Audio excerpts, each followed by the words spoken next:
pessoal, está começando mais um programa Nossos Pesquisadores e hoje a nossa conversa é com a pós-doutoranda Cláudia Patrícia Barreira Patinho, do Instituto de Física de São Carlos.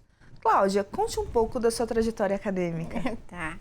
Então, eu fiz minha graduação em Física na Universidade Pedagógica e Tecnológica de Colômbia. Depois de que eu estava terminando meus cursos, eu fui para a Universidade Nacional de Colômbia. Aí eu fechei meus cursos, fiz minha tese de graduação e depois disso eu comecei a fazer meu mestrado. Aí eu fui um ano depois para a Alemanha a fazer treino em pesquisa. Novamente voltei para a Colômbia e fiz meu doutorado lá, na Universidade Nacional de Colômbia. E como surgiu a oportunidade de vir para o Brasil? Então, eu estava fazendo minha pesquisa na parte de cristais fotônicos na natureza, especificamente nas asas de borboleta. E aí surgiu a oportunidade para fazer umas medidas, fazendo aqui um estágio.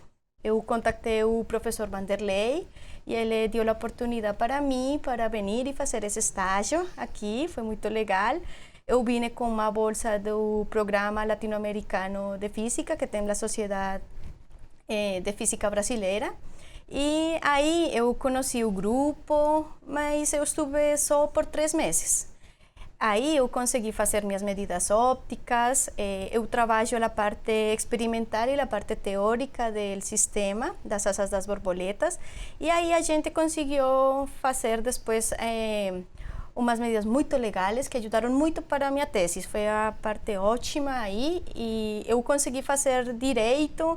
A personal do grupo foi muito amável, eles brindaram muita assessoria também e foi muito legal. Aí ficou para conhecer o professor, conhecer os pesquisadores aqui do grupo. E daí surgiu a oportunidade o ano passado, quando eu fiz minha defesa de tesis, de vir para aqui. E novamente surgiu a oportunidade, eu aceitei uma oportunidade. Nossa, legal. E por que estudar as borboletas? Então, acontece assim, a natureza tem, desde eu acho, uns 10 anos, é uma linha de pesquisa muito nova, se chama iridescência. A iridescência é aquela parte onde você tem um ser vivo, neste caso são borboletas, e elas têm nas asas cor. Esse cor não é devido à pigmentação, tipo nossa pele, ela é devido a la pigmentação, tem cor, nós variamos essa parte. Mas na natureza, eles têm diferente para plantas e para alguns animais, por exemplo. As asas das borboletas, elas têm, nós estudamos 2 borboletas, uma delas se chama Morphocypris, a outra se chama Greta Otto. E elas têm, assim, a propriedade que você troca o ângulo de visão sobre elas e troca o cor que você observa. É um efeito muito legal e faz já alguns anos a gente está procurando encontrar qual é a parte física desse fenômeno.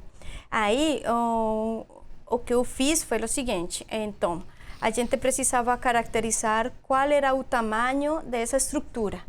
E essa estrutura tem um tamanho de complemento de onda similar ao color azul, para o caso da borboleta Morphocypris.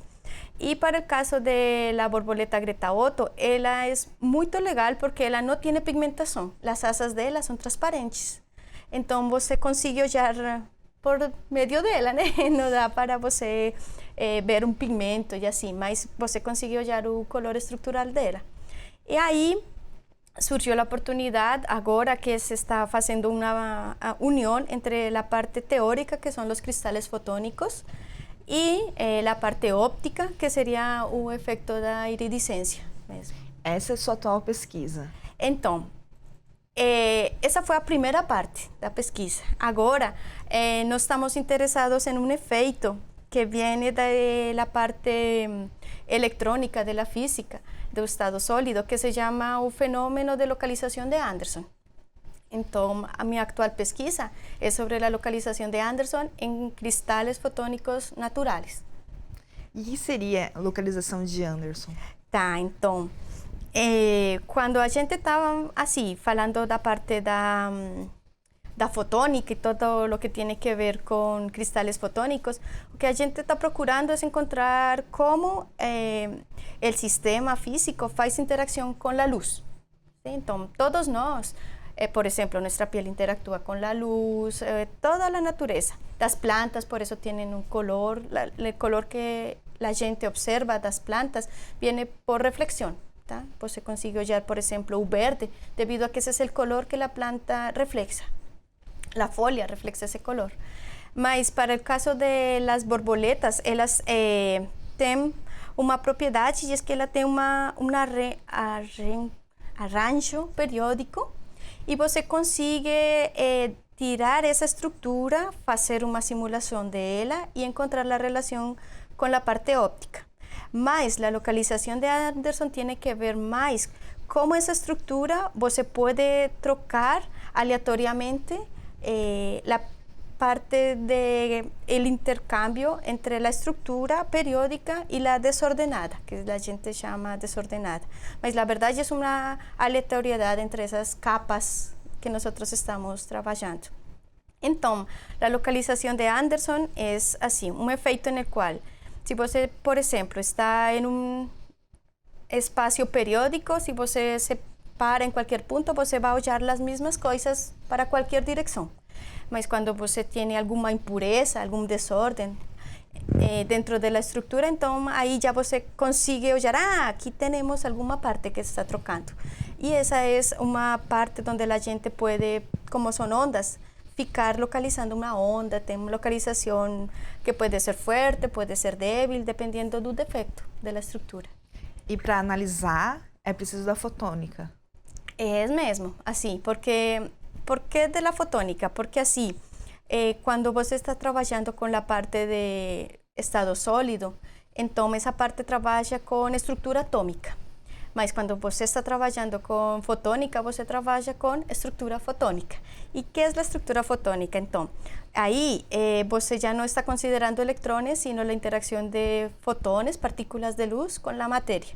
E então, su arreglo periódico va a ser, por ejemplo, en el caso de las asas de las borboletas, es un arreglo de quitina, aire. Então, já não são eletrões, né? Então, aí você já consegue diferenciar o sistema. Então, essa parte é a que faz diferença com a parte eletrônica. O sistema é completamente diferente. Vamos para um breve intervalo e voltamos rapidinho.